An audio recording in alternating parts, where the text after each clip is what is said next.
knowing that sometimes it's okay to say no, right? Like because if you have a skill and you have a talent and people want to use your services and you have a big heart and kind heart, you want to help people, your always your first response is always, oh, absolutely, and then you pile your plate up. So without us even having to tell him that, he's already established that for himself, like, Mm-hmm. so we're just letting him develop and And that this is something that you're learning, you're advanced. It seems natural. Was there a process of you learning to say no? Um, yeah, there was a point in time where actually I would say that I had the tendency to say no when I was first starting, you know, um, because I was just starting getting into it, so I didn't really want to disappoint anybody, if that makes sense. Um, Mm-hmm. but then I got more comfortable, and I learned to take more orders and work faster and put myself under my own pressure. And Mm-hmm. then now it's at a point where I can say no comfortably instead of feeling bad about it, because I have a lot of people that want my services, and they can understand where I'm coming from. Um, being in school and all, and having Was it to um, organize my work.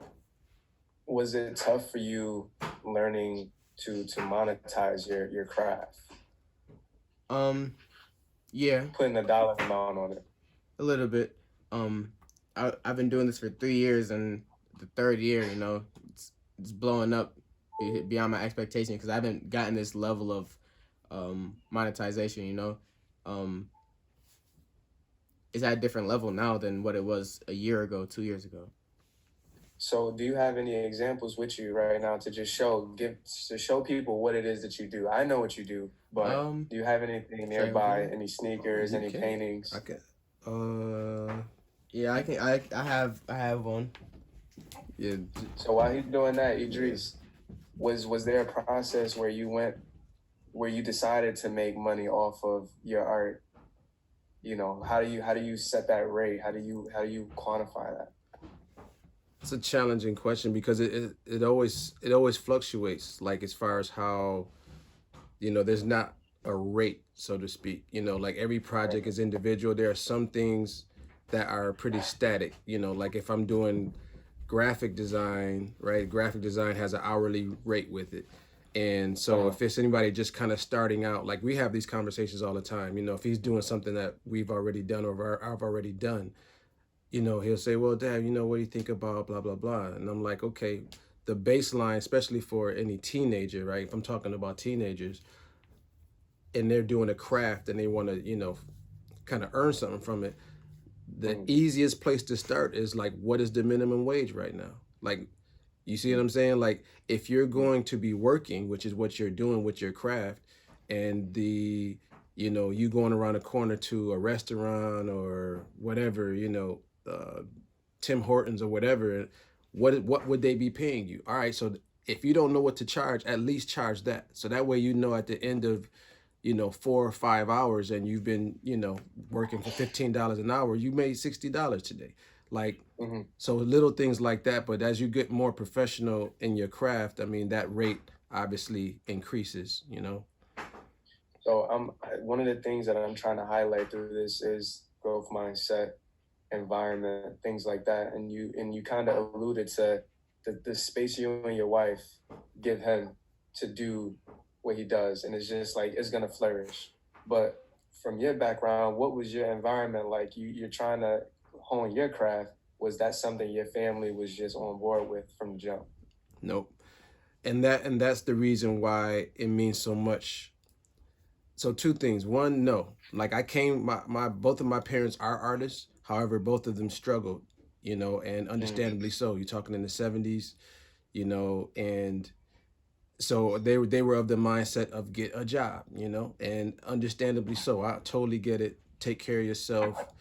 And so as an artist, I wasn't afforded the ability to say, to have parents be like, yo, go do it. Yeah, I got what you want to do. What? Okay, go do it.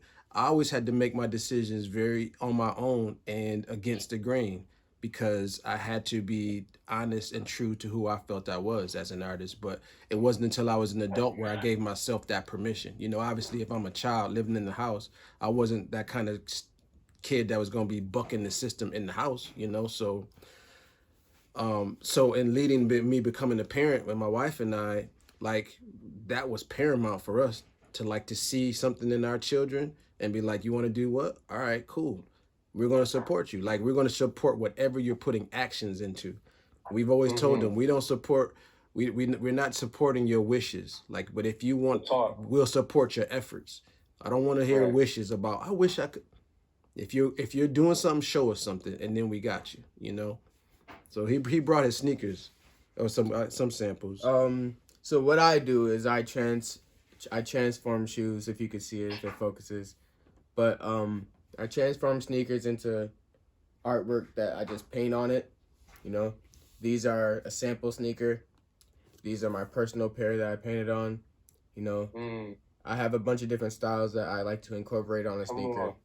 And then just here's a plain custom. These were all white originally. So yeah, it's a Ohio State gray and Ohio State red. So they were all white originally. So he can transform. Air Force Ones, right? Yeah, the traditional Air Force Ones. Yep. Come on, and so I'm gonna show you one pair too. While he's doing that, Emeka, you know, you're an artist, you're an athlete, you're a student. There's a lot of things on your plate, and I feel like there's a process that you're still learning yourself. So how do you deal with feelings of maybe doubt or confusion through this process? I've built up a tolerance to doubt, you know, like I don't really doubt myself or my skill anymore. I do have concerns or a little bit of confusion now and then, because I'm not one to, you know, like run around in pristine sneakers, you know, so I don't know if I always have this notion that my sneakers will not hold up because of my failures in the past. I was not taking proper precautions in preparations for making the customs, you know, prep before I put the paint on, or proper layers, and using proper paint, because I was using acrylic paint, which is not the correct paint to use. It chips and fades off, you know. So, and I've always had those failures in the past, and now I'm at a different level where I know that I'm there and that they're protected, but I always have this lingering feeling. The flashbacks, yeah. and you don't know the habits of the clients and how they care for sneakers too. So that's the other part of it. Right. So once they leave here and they're fully coated and protected and everything, the concern is like, man, how long are they gonna last? Like, man, what are they, you know, are they taking care of their sneakers? So, and that's something that he can't control. You can't control that part, you know. Right. So I'm gonna toss the same question to Edreys, and then Jovan, you can hit them with your questions too. So Edreys, over the years, you know, you coming from an environment where you had to carve the lane out for yourself. The environment was a little bit different. You went through working a regular job as you transition into eating off your art. So how did you deal with doubt, especially you have a family, things like that? How do you work through that? It's a great question, man. Well, the thing is that the doubt is always there. The doubt is always there. However, the doubt should never be louder than the confidence in your ability. Like that's the difference, you know. Like you could always, if you look upon what you've accomplished in the past, that's the confirmation for you to proceed and move forward. Like your receipts. Like, so I do murals, and everybody's like, oh, but the mural's great. They don't know that weeks before that I'm doing that mural, I go through this process of, man, why did I say yes? How can I do this, man? Dang, I don't know if this is big. All I got to do is look back to what I've already accomplished, because I had those same thoughts then. So those thoughts are not factual, you know? So you stand on what you've already accomplished, and you move forward in confidence and in curiosity. Like that's what moves me forward is curiosity, because the curiosity is going to the curiosity cures the doubt for me, you know. Yeah, yeah. Jovan, hit him with your questions.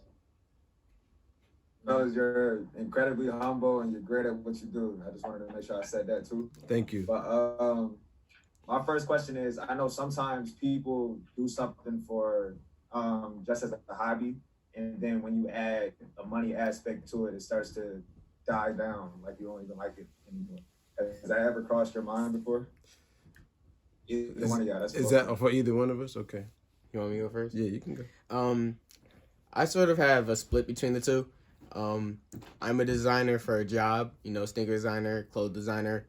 And then I'm an artist as a hobby, because I always have fun making different art. But then there's a difference between making money for that art and just painting for fun. Because, you always want to have an outlet or want to do something in your free time. And then there's something that is not really your free time because you have their schedule, your customer schedule that you need to adjust to. And that's what I call my job. It may be boring sometimes, but, you make a living off of it too.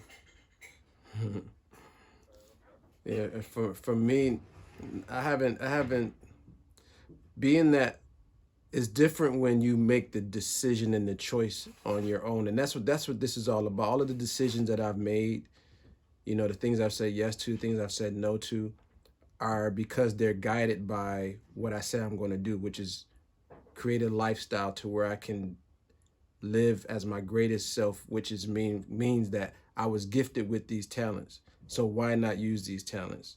So when these opportunities come, like very, very rarely do I feel like like it's a burden, because in the end, right? In the end, I'm providing a service for somebody, and that is what makes me feel good, and being compensated for it even makes it better. You know. Definitely. So both great answers, and then I only got one more question.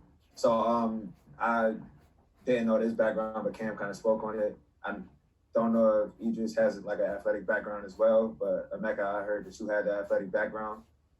As far as maybe sports athletes or just anybody that comes to you and says, just go ahead and do something to my sneaker, do you have one sport that you may lean more towards, or like a television show or a certain color that you may lean? It's funny because I told myself that no matter what, that I did not want to do NFL cleats, because just doing regular sneakers, I have that notion that, they may chip away or something.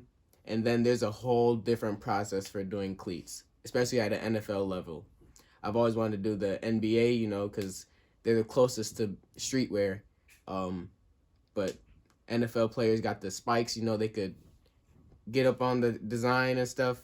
But there's a whole different process, you have to do a bunch more prep, sandpaper. That's an added process, more factory finish, and then more layers to the paint, which takes more time.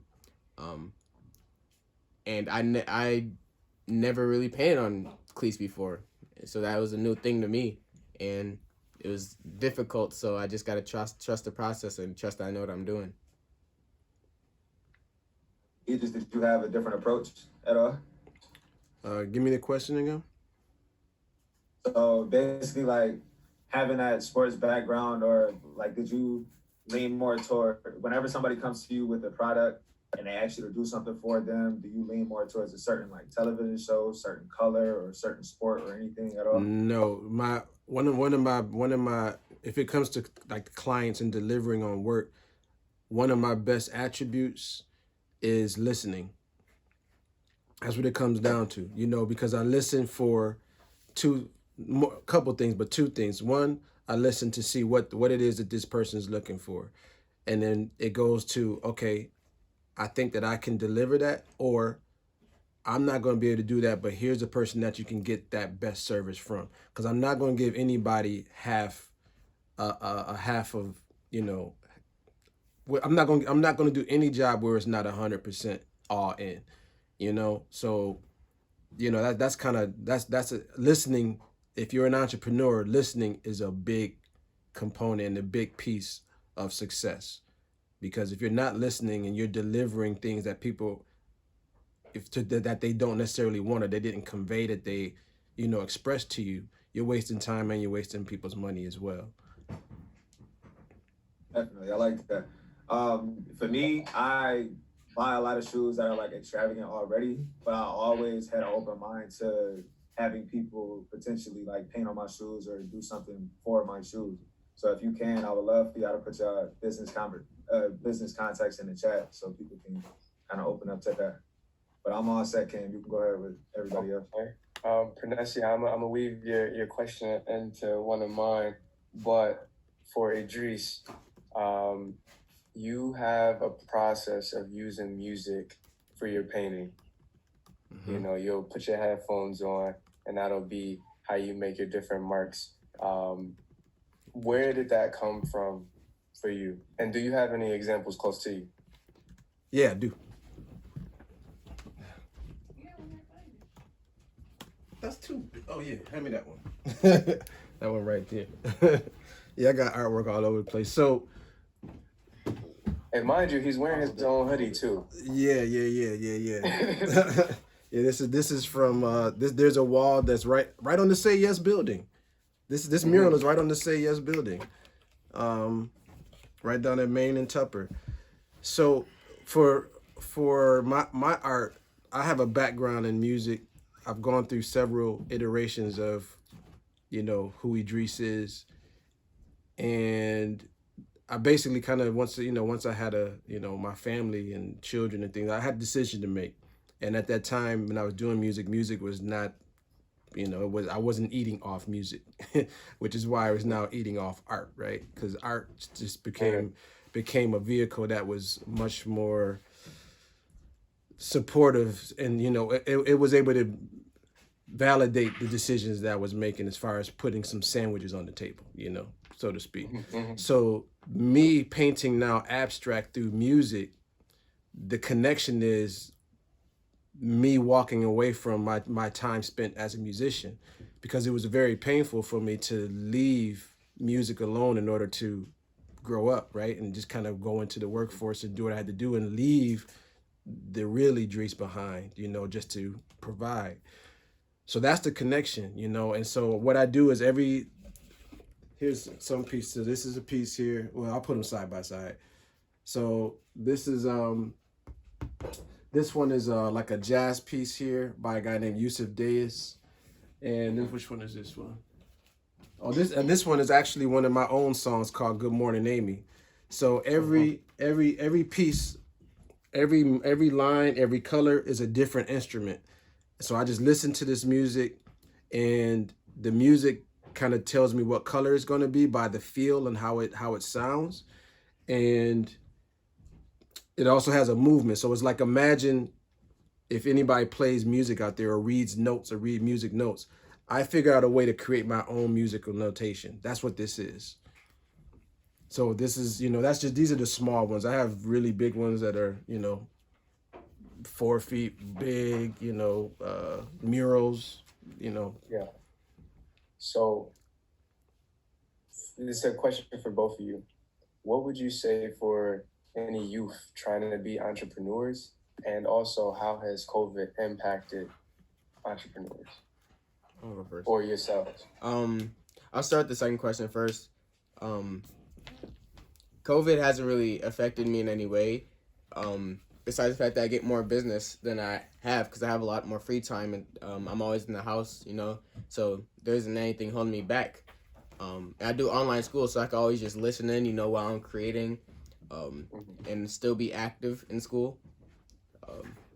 And then I also do take precautions, sanitizing the boxes that are delivered to me and everything, and sanitizing the money. That's crucial too, because money. How do you sanitize your money? I just use like a wet wipe or something, like a dry wet wipe. Yeah. Because money gets tossed around everywhere. But can you say your first question again? Oh, any advice? Any Okay. advice for entrepreneurs, young Yeah. entrepreneurs? The most crucial advice that I still live by is that you have to have fun with what you're doing, you know, because then you could do it for years and years to come. You won't ever get bored of it. And they can always move on from it too. You can always be satisfied with what you did. Like I did that. I feel like I could take a break from that now, because I had fun with it. It was a good time. And if you're having a good time and having money and compensation for it, then that's a great thing, because the money can stockpile before you even know it. Because time flies when you have fun. Easy. And for Idris, say a young guy comes up to you, a young guy or girl comes up to you, and they want to get some sort of business going for themselves, whether it's art related or not. What would you tell them to look out for? Well, when I have a background in teaching, and so I used to have these conversations with students a lot. And, I go around the room and ask them what they were good at. Like, I always start there. What are you good at? What can you spend hours at a time doing? And there were sometimes some people would, have some focus, like, oh, I like doing this. I like doing this, blah, blah, blah, blah, blah. And I just remember one time, this was years ago, this one young lady said, she was like, I don't have nothing. I was like, you don't have anything that you're good at, nothing that you like really like doing, that you spend hours doing, nobody has to wake you up to do it, da da da da. She was like, no, not really. Well, I mean, I like talking, right? And so she looked at it as like she didn't see any value in it, right? So I said, are you familiar with, I went down just a long Rachel Ray and all these other Oprah Winfrey. I went down the line. I said, what do they do? And the light just went off in her head. Like, I don't have no idea what this young lady is now. She's got to be in her early 20s, late 20s now. But so that's where I start. What do you have now? Like, what do you have with you? Like, we're all about, in our house, is about creativity, is about being resourceful, looking what's around you, not saying that I'm going to be good at when I have whatever. Like, I gotta go buy this, or I gotta go. What do you have right with you that's in your reach right now?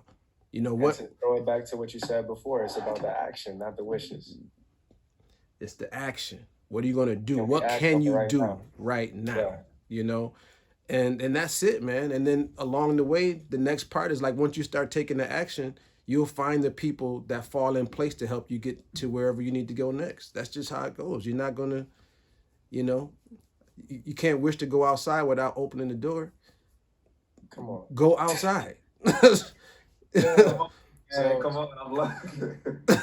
So boom, you mentioned that you have a background with teaching. Emeka, you're also a student right now, right? I feel like we're in a situation where this is a whole new environment for kids in terms of what education is, right? And education could be a lot of different things. It doesn't have to be one particular way, but the power of it. Absolutely. Can you speak to the power of education? Yeah, the power of education. I'll put it like this. This is a friend of mine brought something to my attention, which I didn't even pay attention to. So he's in high school right now as a junior, right? Our oldest son is a sophomore at Damon right now, right? That's two black boys in school, right? We know that stereotypically speaking, what people's expectations of black boys are. So at the minimum, I got two in school, right? One in college, one in high school. On top of that, I am now at UB going for my Master in Fine Arts degree. So all three of these black young men and boys in this house right now are all in school at the same time, right? Then my wife, is also certified. She went back to school, to go for her culinary degree. So she's a licensed chef. You see what I mean? So that's the power of education. Like, if you're looking to contribute, if you're looking to be a contribution and make an offering into the world, your education is not going to ever stop, because if you care about what you do, you're going to want to get better at what you're doing. And the only way to do that is to educate yourself. Does it mean you got to go to college to get that education? Not necessarily, But are you opening books? Are you going to websites? Are you watching lectures? Or are you spending time just video gaming? Like, so that's what it's about. Education is being on this Saturday Academy and listening Is to mom the close guests. by? Mom's cooking. Okay. Mom's cooking. She's got a cooking show to Yeah. do at 1 o'clock today, so she's busy preparing right now. And it's just like, I know both of you guys have been on Saturday Academy separately. And Idris, you also worked for Say Yes before. Yeah. So that's why I wanted you guys to do it together. But, she's always on my mind too, in the sense of she's a strong part of the unit. Oh my, goes without saying. Absolutely. She is the one who puts the battery in all three of us. Come on. Yeah. She's the the matriarch and the glue of our household without a doubt. Seriously. So I definitely don't want to leave out mom in the equation. Mom is a strong part, and she's also. Did you hear your shout out, Lex? Huh? Did you hear your shout out? No, but I'll take it. Yeah, they're just shouting you out for holding it down and being who you are. Thank you. So when it comes to putting yourself out a lot, you have to create. You're a student, you're a teacher, you're a father, you're a brother, athlete. When it's time for you to get your recharge, what do you do? Because I know there's this mentality of progression, there's this mentality of action. So you don't want to waste time. Mm-hmm. But how do you decipher between wasting time and relaxing and recharging? You want to take that? What do you do? I know what you do. I know what he does. Well, previously, but it comes to a point now that I do have a tendency to work every day, because during the summer I devoted myself to working every day to improve my work ethic and craft and to stay motivated. But there is a point, if you're talking about relaxing, I usually do that during the night, late at night. I did my work for today, school, did a artwork or something, and then 10 o'clock, 12 o'clock, I'm in my bed, on my iPad or something, or playing the game. But what was I saying again? You were saying about how you relax. Like, what do you do to relax? But there is a point where you become unmotivated or you have artist block, Yeah. My personal way to get out of it is, sleeping in, but then also using my hobby to get out of it, because my artist block usually comes from my job. I'm unmotivated to do something that isn't entertaining me as of right now. Uninspired. Unmotivated. You're motivated. You're uninspired. Uninspired, I'm in the middle of a piece. I'm like, I'm not sure how I feel about this. So then I can just pick up a canvas, because I also am enrolled in AP Art and I need requirements for that. So I could just go freestyle on a canvas for days at a time. It usually takes me like 2 or 3 days, just straight painting on a canvas. And I'd be like, okay, I'm ready to get back to this custom. Just picking up a brush, always keeps me inspired and motivated. Just having a free reign over what I can do and no requirements for what I'm supposed to fulfill, Idris, how do you relax? I don't have an answer to that, man. I mean, there's no such thing as a weekend for me. Like I don't have that lifestyle, man. And now, especially with grad school on deck, relax becomes the craft becomes the relaxation, man. Like, the further I go into the projects, it becomes a zone. Like, it really is a zone. You just go deeper into, when you do something and it engages you enough and 3 hours pass by, right? It can be like, nothing has, the only thing that I would say that stresses me is like before I do an activity. Like, if there's a big project coming, like I'm scratching my head for weeks, like, man, oh my God. It's like playing sports, right? Like, if you're playing sports, the night before the game, you're like, you don't know what to do. But as soon as you put on your sneakers, you put on your gym shorts, you know what I'm saying? You come out the locker room, you click out, you block out, and then you ready to game. Yeah, so, I got something to add to that too. It's your craft, it's your work. So if you don't do it, it's not gonna get done. So that's the mentality you got to put yourself in. It's not something anybody else could do for you. Right. And that's the thing. I saw this quote. We have this racial equity group, and it was talking about privilege, and it said, if you don't have to think about it, it's a privilege. Right. I agree. And I feel like some people don't have to think about, if I don't do it, it's not going to get done. Somebody might do it for them, this things like that. But I feel like people in our community, we have to do it. We've been bred like we got to get this done, or else we're going to be where we're at. Yeah. And I really appreciate the work ethic that you guys have, the unit that you guys have, and the way that each hand feeds each other. Yeah. Well, I'll leave. I'm sorry. Go ahead. No, I'll say like one of the main things that drives us all, and what we always put into our children too, is like, so art, right? The word artifact, right? Mm-hmm. The word artifact, ARTIFACTS, right? We've broken that word down. Come on. To mean art of fact. Art, O-F, fact. The art of a fact, right? If it's a fact, you leave evidence of that artifact. So when you look at you know what I'm saying? So when people dig up artifacts, right? Artifacts is the evidence. So if you aren't creating something to leave evidence that you've been here, what are we here for? So whatever it is that you're doing, leave evidence. And the only way you can leave evidence is by doing the work. So it doesn't have to be a physical thing. It could be a kind gesture of you doing, like, that's part of the evidence too. If somebody tells a story about you, that's evidence as well.